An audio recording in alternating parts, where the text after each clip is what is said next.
আজি আহিছিলোঁ জয়ন্ত বসুমতাৰীৰ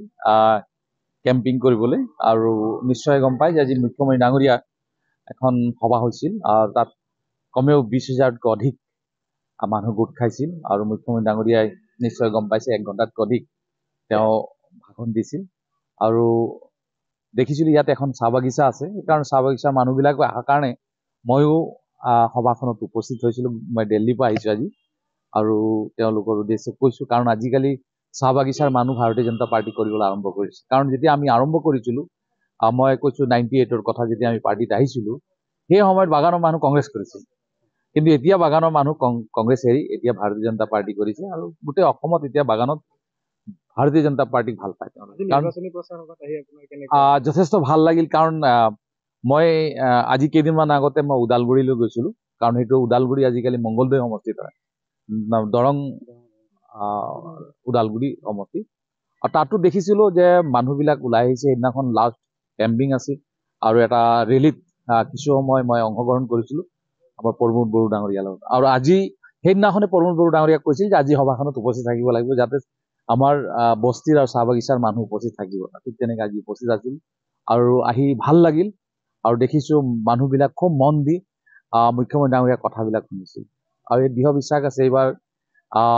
UPPL কেণ্ডিডেট অৰ্থাৎ NDAৰ কেণ্ডিডেটটো এবাৰ জিকিব জয়ন্ত কাৰণ হীৰা হৰণীয়া তেওঁ নিজে জানে যে কেছ থকাৰ কাৰণে তেওঁ এবাৰ থিয় হ'ব নোৱাৰিলে আৰু তেওঁৰ যিটো কেণ্ডিডেট একেবাৰে দুৰ্বল কেণ্ডিডেট সেইকাৰণে আজি মুখ্যমন্ত্ৰী ডাঙৰীয়াই হীৰা হৰণীয়াক এটেক কৰা নাই তেওঁ হাগ্ৰামাক এটেক কৰিছে কাৰণ হাগ্ৰামাৰ লগতে আমাৰ কণ্টেষ্টটো হ'ব আৰু নিশ্চয় আমি বহুত ভোটৰ ব্যৱধানত এই লোকসভাটো আমি জিকিম আৰু ইতিমধ্যে আপুনি গম পাইছে আমি 14টা চিটৰ ভিতৰত আমি অসম গণ পৰিষদক এটাই এৰি দিছোঁ দুটাই এৰি দিছোঁ বৰপেটা আৰু ধুবুৰী আৰু UPPLক আমি এই চিটটো এৰি দিছোঁ আৰু সেইকাৰণে আশা ৰাখিছোঁ এবাৰ আমি ইতিমধ্যে মুখ্যমন্ত্ৰী ডাঙৰীয়া কৈছে 12.5টা জিকিম অৰ্থাৎ 13টা আমি জিকিম বুলি আমি ভাবিছোঁ যেনেধৰণৰ অৰ্গেনাইজ কৰা হৈছে যেনেধৰণৰ আমি পাৰ্টিৰ কাৰণে আমি কাম কৰিছোঁ তাৰ পৰা অনুমান ল'ব পাৰি 13টা চিট এবাৰ ভাৰতীয় জনতা পাৰ্টি আৰু আমাৰ NDA জিকিব দুটা ফেজত মই ইতিমধ্যে 2টা ফেজ অৰ্থাৎ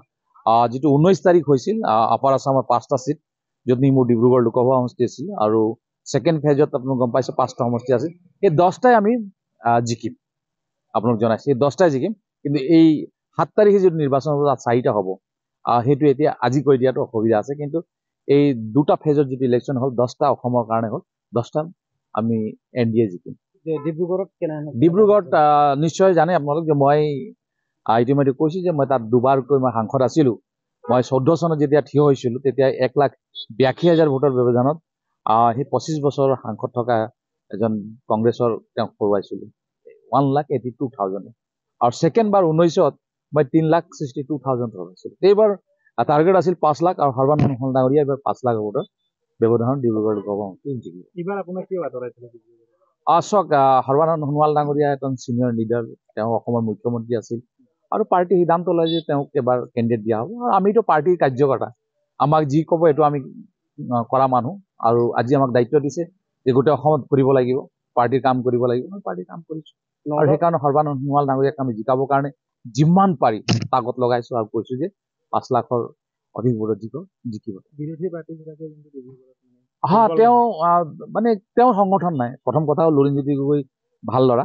আৰু সদৌ ছাত্ৰ সন্থা কৰি আহিছে আৰু মানুহে কৈছে যে সদৌ ছাত্ৰ সন্থা কৰাৰ পিছত কংগ্ৰেছ কৰিব নালাগিছিল আচলতে তেওঁ কংগ্ৰেছৰ লগত এলায়েন্স কৰিছে আজি আপুনি দেখিছে স্কুলৰ সন্মুখত যদি শ্বহীদ বেদীটো আছে কিহৰ কাৰণে অসম আন্দোলনত 555 জন শ্বহীদ হৈছিলে আৰু সেই শ্বহীদ হোৱা বিলাকৰ যিটোক তেওঁ শত্ৰু বুলি কয় পাৰ্টিটোক কংগ্ৰেছক ঠিক তাৰ লগতে তেওঁ মিত্ৰতা কৰিছে সেইকাৰণে তেওঁৰ সংগঠনো নাই তেওঁ এটা ৰাজনৈতিক দল গঠন কৰিছে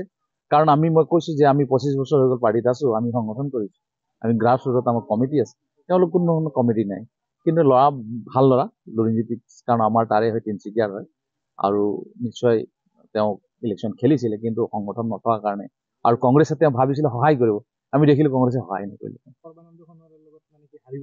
100% হাৰিব